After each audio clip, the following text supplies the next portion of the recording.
Could we avoid all this if we just put in a carbon, like if we unrepealed the carbon price? That's a crazy good idea. We know carbon prices work. It reduced emissions 2% when it was operating for the 2 years from 2012 to 2014, and the economy grew 5%. If we had it, we'd be in a really strong position if it still had that in place. It doesn't. It has nothing. And so it will feel the full force of the EU's carbon price. One for Mum, one for Dad, and one for the country. And there has never been a more exciting time to be an Australian. Budgets are about choices, Fran, and you show what you value through the choices you make.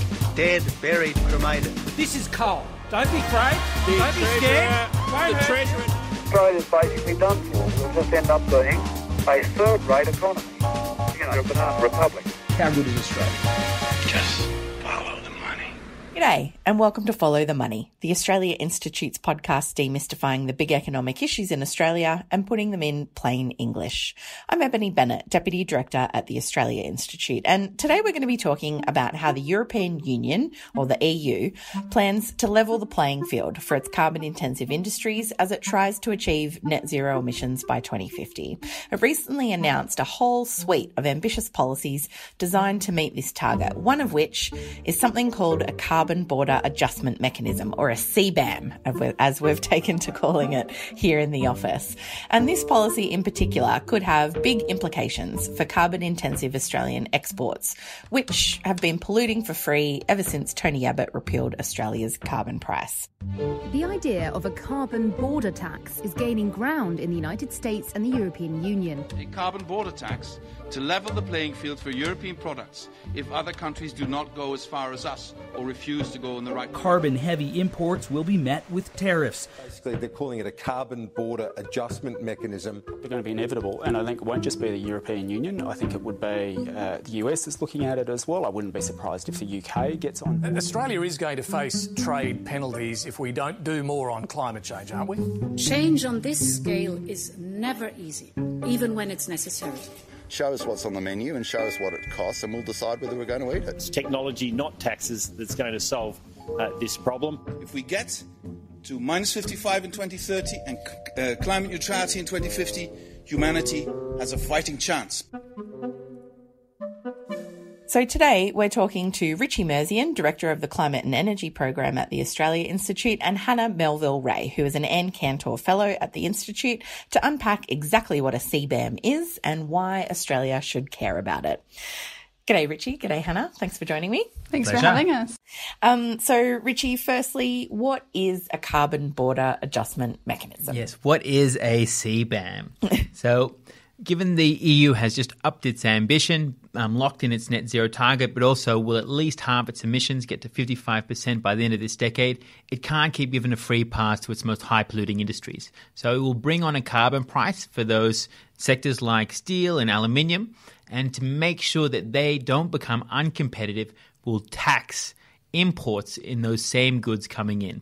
So it's basically a border carbon tax to make sure that goods that are coming into your jurisdiction face the same carbon price as your local production. So it's about having a level playing field. That's right. And so, Hannah, why is the EU in particular the first out of the gate with this? And are other countries going to be looking to do a similar thing, do you think? Yeah, so the EU, they are expanding their emissions trading scheme in order to meet that ambitious target that Richie mentioned. And as they do that, they have to start phasing out their free passes that they're giving to some of the most polluting industries. And as they do that, then their domestic industries are going to feel like they've been disadvantaged compared to imports that don't have to pay for this carbon price. So that's why on July 14th, they just announced the world's first proper proposal for what this would look like. And as the world's largest trading bloc, they really have the expertise to pull something off like this and to really recreate global trade to be in line with climate-friendly policies. So they're the first out of the block, Richie, but they're likely to be heavily influential on other countries, basically. That's right, yeah. I mean, they're the world's largest trading bloc, as Hannah mentioned, the third largest economy if you look at it as one jurisdiction. but they're also experts in trade law, given the intra-trade amongst their 23 members. So they're going to set the new norm. They're setting the rules up. Companies are adapting to how they're going to operate. And we already know that the UK will adopt this. They're probably going to be the fourth most impacted country. The US are looking at something similar. So are all the other members of the G7 as well. So this will really set the trend. Look, it's deeply concerning. We don't know how they're going to make it WTO compliant. We are absolutely committed to meeting our Paris targets. We've met our Kyoto targets, and that's something that many members of the European Union didn't seem to understand. I'm happy to tell them today. So the Morrison government is claiming that this is basically protectionist and really critiquing it as against World Trade Organization kind of rules and obligations. Is that the case, Hannah? Well, according to the WTO, which is the global authority on trade, they've actually said that carbon border adjustments can be compatible. They say that their rules are actually supposed to be used as a compass and not a barrier to creating this carbon border adjustment, the CBAM. So while the Australian government may claim that it's protectionist, this is really a climate policy, and the global world trade experts are saying that and backing that. This is not a tariff. A tariff is about protecting your local goods by making imports more expensive.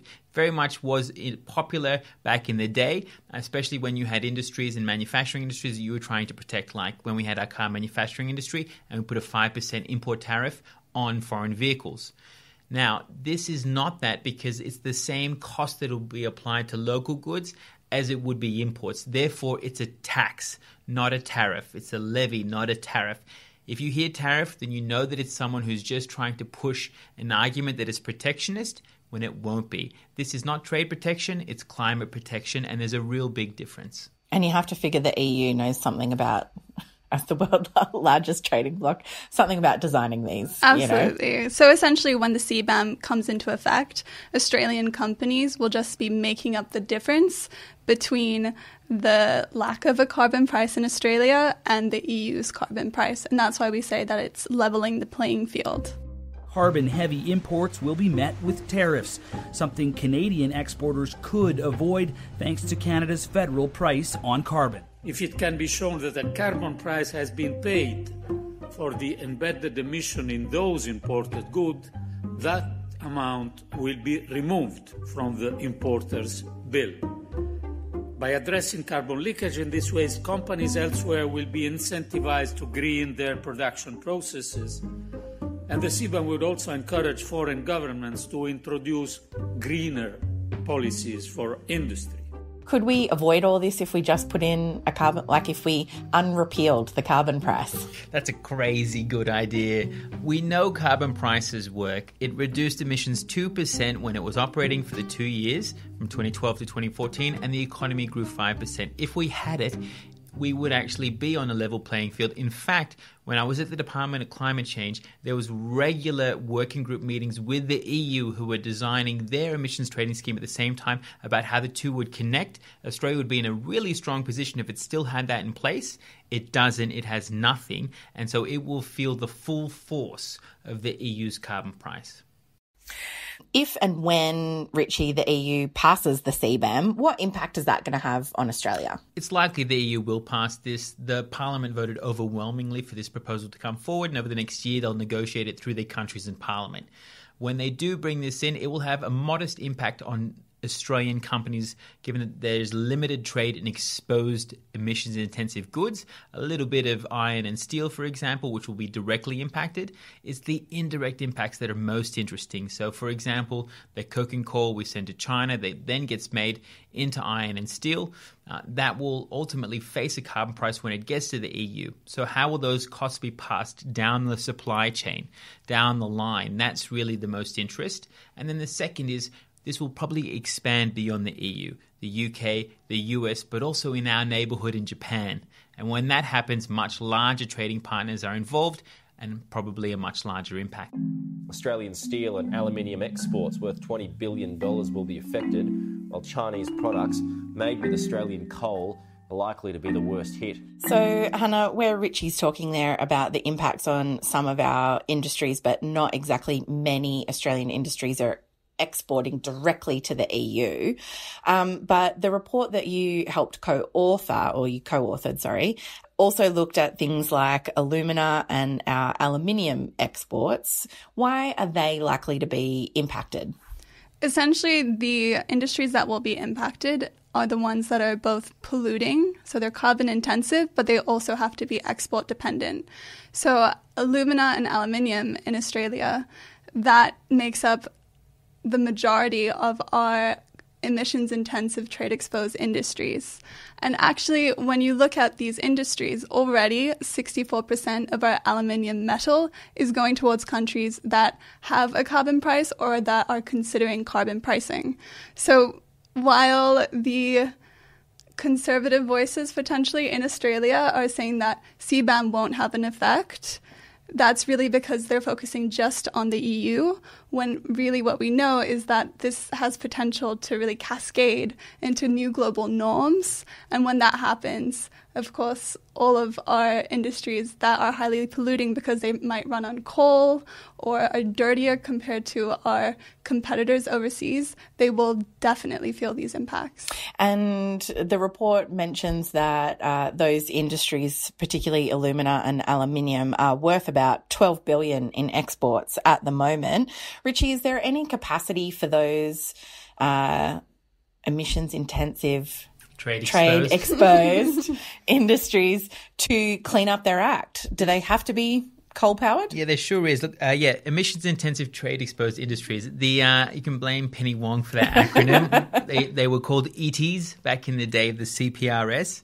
There is an opportunity. So if you look at aluminium, for example, it's basically like congealed electricity. It just uses tons of electricity. And on mainland Australia, that is coal-fired electricity. So if you shifted that to clean electricity, hydro or renewables, then you can go ahead and clean up your act. And that exists overseas. In fact, Australia only has only a minority of aluminium smelters around the world run on coal-fired electricity. So Australia really is in the minority there, and there's an opportunity to hedge our bets to clean up our act and to do so before these CBAMs start biting. Sorry, so can I just check that? Because that sounded like actually a bit of news to me, so it might be to listeners as well. But other aluminium smelters run on clean energy elsewhere in the world already. That's a thing that actually happens already. Yeah, about 50% of... 50%? Not even like a small avant-garde. Yeah. So other than China, about 50% run on renewables, about a quarter run on gas, and only a quarter run on coal, compared to in Australia, where there are 3 smelters that produce 90% of our capacity, and they all run on coal. Mm. So big opportunities there, actually. Absolutely. So, yeah. And the other thing to note is that oftentimes it's the same companies that own these aluminium smelters. So like Rio Tinto and Alcoa, they own them. So they own clean ones that run on hydro in Canada. They run on geothermal in Iceland. They run on gas in the Middle East, right? So if, as Rio Tinto, I've got net zero by 2050 and I need to go ahead and clean up my footprint, where am I going to look at putting my efforts, potentially transitioning or closing down sites that are really dirty? It would probably be Australia. So we've got even more incentive to decarbonise because everyone is moving in that direction. Yeah. But as long as industrial installations outside the EU are not subject to similar ambitious measures, these efforts can lose their effect. This is why we need the new CBAM, an environmental policy tool that will equalize the price of carbon between domestic products and imported goods for certain sectors. Can Australia just stick its head in the sand on this? Can we just kind of pretend it's not happening? Certainly trying. It's certainly trying. Look, the federal government, with its kind of protectionist rhetoric, is doing that. Which means that it is losing the ability to engage constructively. There's an opportunity to shape what the EU does with the revenue it raises, how it will actually work the technicalities of these embedded emissions, what credits you could use to offset the imports if they did go down that path, apart from just using the EU's ETS credits. Maybe we could use Australian ones. So there's all these kind of technicalities you can work through if you engage constructively which we're not doing. And that's the real opportunity lost. So let's drop the protectionist rhetoric. Let's engage constructively, because these CBAMs are coming and they're only going to grow in terms of the jurisdictions that adopt them. I think that Richie's really summed it up well, in that we do have an opportunity to engage, and they're really important questions that, even though we do have this proposal on the table now, that are still unanswered. So we don't know where the revenue from the CBAMs will go, and really we should be looking at setting up potentially an independent body that can help assess the carbon content of imports, or helping least developed countries transition in their clean energy sectors, so that they can engage and feel less impacts from climate change, but also from this transition that's happening globally.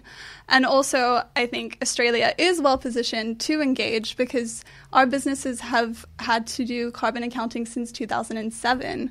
So we can, if we choose to, really add value to these conversations. And this is exciting because it's being formed right now, and it would be a missed opportunity not to engage in that.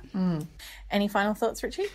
Just one from our Energy and Emissions Reduction Minister, Angus Taylor. It's technology, not taxes. Whose preference when it comes to climate action is technology, not taxes. Well, the taxes are coming, and they're coming from the outside, and the worst thing we can do is just sit there, pay money to other countries to invest in their economies and green them up, while we just keep getting more and more dirtier and uncompetitive. So this is the perfect time to actually switch, because there's sticks in play, not just carrots. Unfortunately, that's not the plan, but that's all we've got time for today. Thanks very much for your time. This episode was recorded on Tuesday, the 20th of July, and things may have changed since recording. You can visit australiainstitute.org.au for all our latest research, including the CBAM report that we released in June.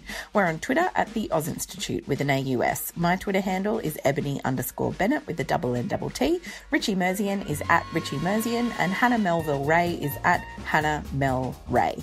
That's HANNAHMELREA. Our producer Jennifer Macy is at Jennifer Macy, and our theme music is by Jonathan McFeet from Pulse and Thrum, with additional music from Blue Dot Sessions. Stay safe out there, particularly everyone who's stuck in lockdown, and thanks so much for listening.